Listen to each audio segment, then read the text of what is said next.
Hello and welcome to a special bonus episode of Palace Intrigue as we continue to cover the fallout from Prince Andrew. I'm your host, Mark Francis. Previously unseen footage from a 2019 interview with Virginia Giuffre will air tonight, reigniting scrutiny of Andrew Mountbatten-Windsor's ties to the convicted sex offender Jeffrey Epstein. The interview, originally part of BBC's Panorama programme, features Miss Giuffre recounting how she first met Andrew in London in 2001 when she was just 17. She has alleged that Andrew had sex with her on 3 occasions, telling the BBC, "He knows what happened, I know what happened, and there's only one of us telling the truth." Andrew has consistently and strenuously denied all allegations. The newly unearthed clips from Miss Giuffre's interview, who tragically died by suicide in April, will be broadcast at 8 p.m. tonight on BBC One.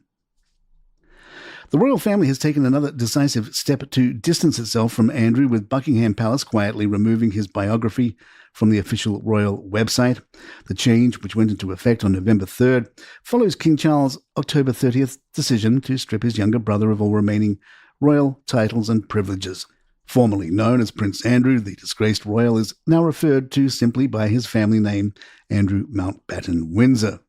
As of this week, visitors to the royal website who search for Andrew's biography are met with the message, "The requested page could not be found."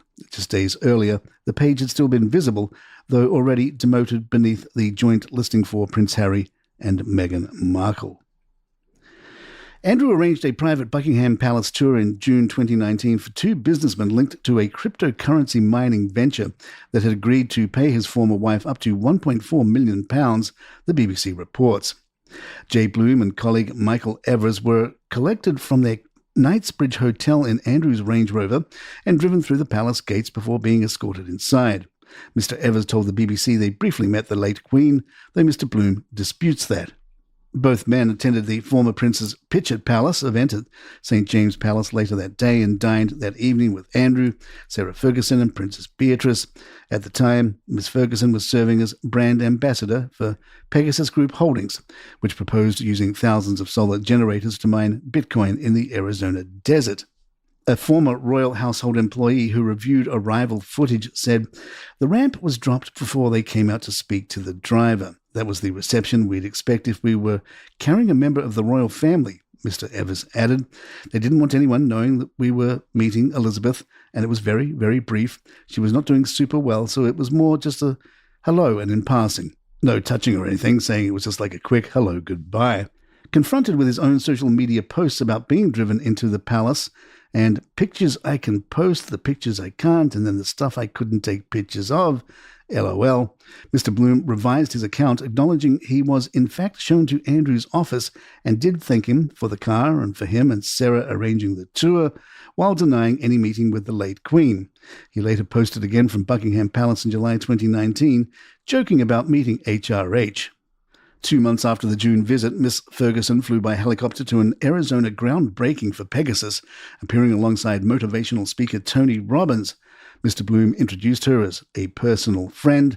She told attendees she was so proud to be here and promoted the technology's philanthropic potential. A leaked agreement shows she was paid more than £200,000 with a further $1.2 million bonus possible and a stake in the company. It also specified first-class travel, 5-star hotels and professional hair and makeup for up to 4 events. Court papers also trace $60,000 to Andrew from Alphabet Capital, a British company controlled by Adrian Gleave, which separately paid Miss Ferguson for Pegasus work. Neither Andrew nor Mr. Gleave has explained those payments. Andrew may receive little or even nothing from his expected payout after agreeing to vacate Royal Lodge amid claims the property has fallen into serious disrepair. The King's brother, who was being evicted from the 30-room Windsor mansion, was originally due a 6-figure sum under the terms of his long lease, but sources have told the Telegraph that the home's deteriorating condition could see repair costs deducted from any compensation. Under his 75-year lease with Crown Estate, Andrew was entitled to a compensatory sum if required to leave before 2078. The amount was set to reduce annually by £185,000 until 2028, meaning that by moving now he would have been due around £558,000. However, insiders say the Grade 2 listed property requires a lot of work, including structural repairs to the flat roof, as well as crumbling walls and peeling exterior paint. If the cost of essential repairs exceeds the value of the payout, he could actually end up out of pocket, one source said.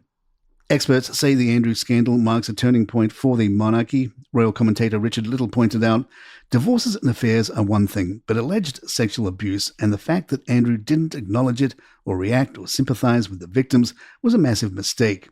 Had Andrew been more upfront and sympathetic to Virginia Giuffre and her fellow victims, the outcome could have been remarkably different to what we're seeing.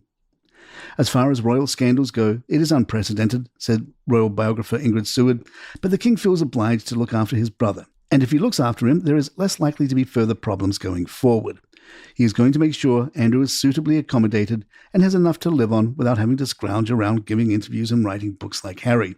The stipulation will be that he does not ever reveal anything about his former life. Harry is a cautionary tale of what happens when you throw someone to the wolves. Others warn that not everything is under the monarch's control. The real danger for the royal family is that these matters start being discussed in Parliament, said Nigel Cawthorne, author of Prince Andrew, Epstein, Maxwell and the Palace. Traditionally, Parliament has left the royal family alone. Once they start down that route, who knows where it could go. The real question is what comes next, said royal writer Robert Jobson. When William becomes king, he will feel compelled to shrink the monarchy, and that includes those still calling themselves dukes, duchesses, princes and princesses. That would mark a historic shift. Future royal life is expected to be more modest and focused on service rather than status. Princess Anne will remain one of the most active royals, while Edward and Sophie, the Duke and Duchess of Edinburgh, are tipped to take on greater public roles. William, unlike his grandmother, is unlikely to rely heavily on extended family members for engagements favouring a smaller, more streamlined monarchy, akin to those in Europe. Royal insider Deep Crown tells us, King William will have one mission, to pass the crown to George. The monarchy must endure. More Palace in just a moment.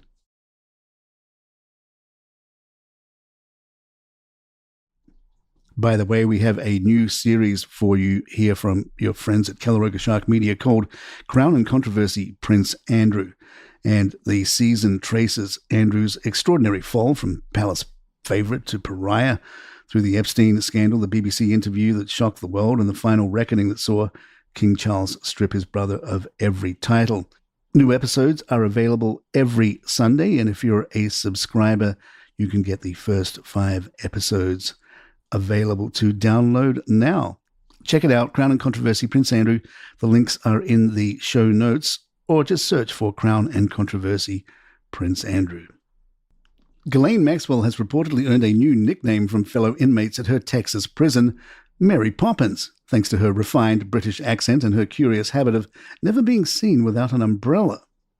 The disgraced socialite, now serving a 20-year sentence at the federal prison camp in Bryan, Texas, has become a source of fascination and ridicule among inmates who say she carries her umbrella morning, noon and night, even before sunrise. Maxwell is said to stroll around the campgrounds with the parasol held tightly over her head.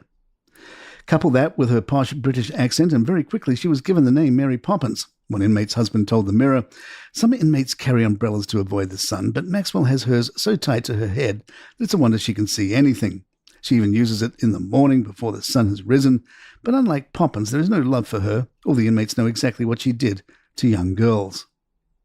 Sources say prison authorities have instructed the 63-year-old to keep a low profile amid hostility from other prisoners who resent her transfer to what is considered one of the most lenient federal facilities in the US.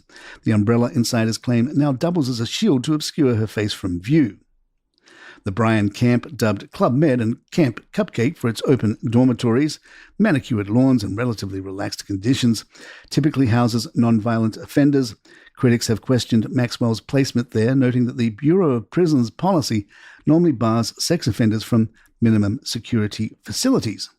Maxwell's transfer from a tougher Florida prison in July raised further suspicion after reports surfaced that she had spoken with lawyers linked to former President Donald Trump about a possible pardon.